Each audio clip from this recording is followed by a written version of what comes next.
Sur la chaussée de l'Étang, le 29 septembre 1922, François Robert, né en 1872, et Louise Hérault, son épouse, avec Marie, Irène, Denise et Madeleine, arrivent avec la charrette de déménagement à la Garenne.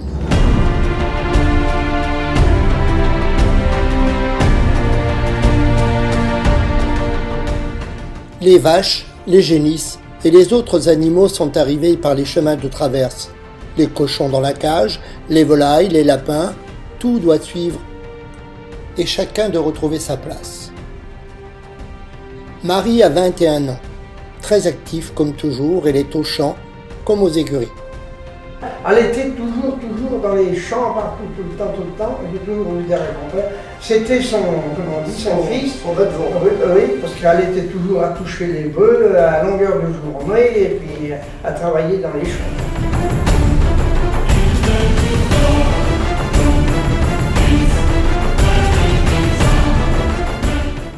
Le travail d'automne arrive, les betteraves, les labours, les vents de pluie qui embourbent les chemins, la terre qui colle aux sabots.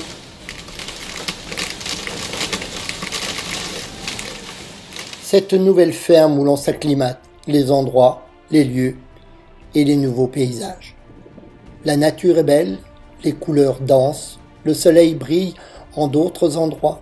Il embrase de lumière les voies d'accès au château. Ici, les chênes, les sapins, les hêtres, les platanes, les châtaigniers, un ensemble planté, harmonieusement disposé dans la nature.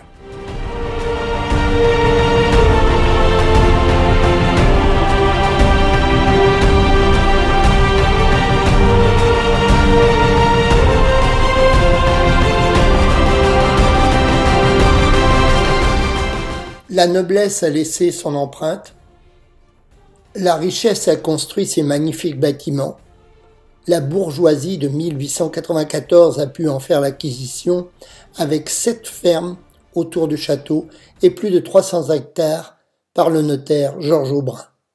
Le père d'André Aubrin, puis de Marcel et de Maurice, et de Madame Barbier qui était écrit, a acquéri le domaine de la motte au gentilhomme qui venait du comte de Sainte-Marie. Mais enfin, le propriétaire, après, il n'était pas mauvais, le bonhomme Aubrin. J'ai vu dire à papa, quand le vieil était puis que le charrette bien du foin, le s'amenait avec une bouteille, et puis il le donnait un coup à boire. Tenez, buvez donc un coup, vous l'avez bien mérité. En 1922, André Aubrin, le fils de Georges, rachète l'usine d'équarrissage proche de la ville de Parthenay, spécialisée dans la fabrication d'engrais à base de poudre d'os. Il va révolutionner la production avec les engrais organiques, l'intensif.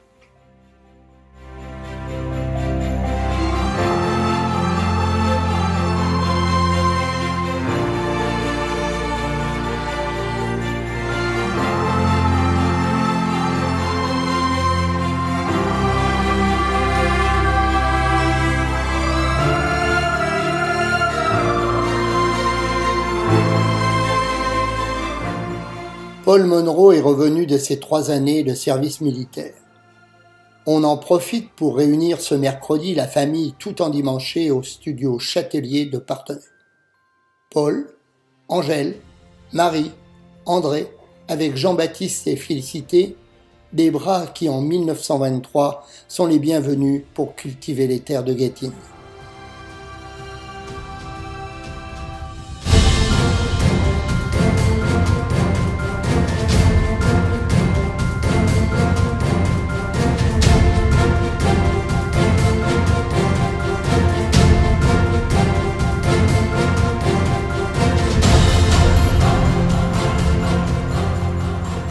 Dire que le grand-père de Bacros était un tireur de Pyrénées au quartier. Ils sont nés dans les années entre 1870 à 75.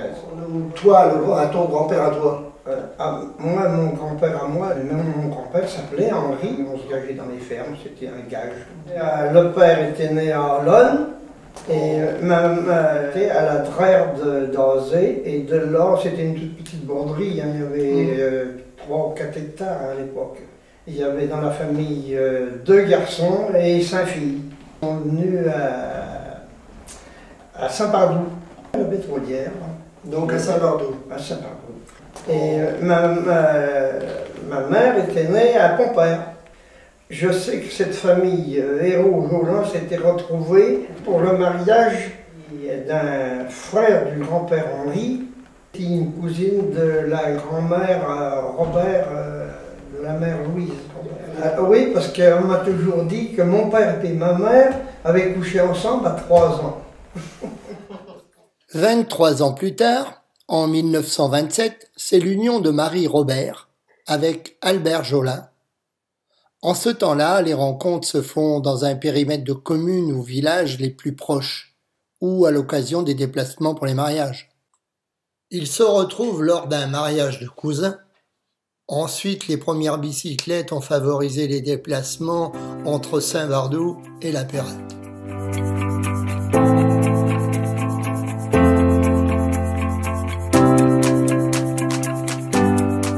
Papa, il était à la pétrolière de Saint-Bardoux, lui, avec ses parents, mais seulement il se gageait, il a été gagé longtemps au Genet d'Olonne. Là, bon, il s'est marié, puis comme grand-père, lui, il n'avait pas de fils, il est revenu à la Garenne. Ouais. C'était le premier des gens, parce qu'à l'époque, il fallait prendre des domestiques.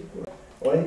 Alors, une chose d'autant plus curieuse qu'après, j'avais 2 tantes qui étaient mariées avec 2 frères, des rois. Si bien que mon grand-père, quand il a eu tout marié, le disait toujours, avec tous mes gens, j'ai trouvé 2 rois et un volet. Et sur 42 hectares, c'est pas le travail qui manque. Marie ne se détache pas pour autant des champs. Le trio avec Albert et François fait merveille. On défriche les champs d'au-dessus de la carrière. Marie en fait trop. Faut te ménager, ma fille. Marie ne veut rien entendre. En 1928, Marie perd son premier enfant suite à une fausse couche.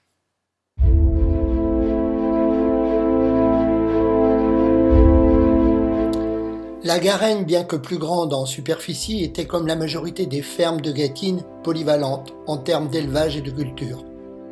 C'est pourquoi toutes les filles avaient leur charge de travail.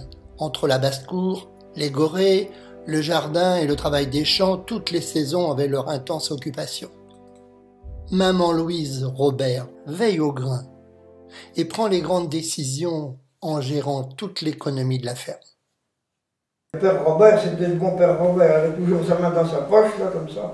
Mais la grand-mère Louise, elle n'était pas facile, c'était elle qui commandait à la maison, attention. Hein. De son côté, Paul Monroe, toujours à la guichardière avec ses parents, ose dire à Marie Gaillard, fille de Théophile et Augustine Gaillard-Guichard, de la petite Porée de Soret, et si on se mariait.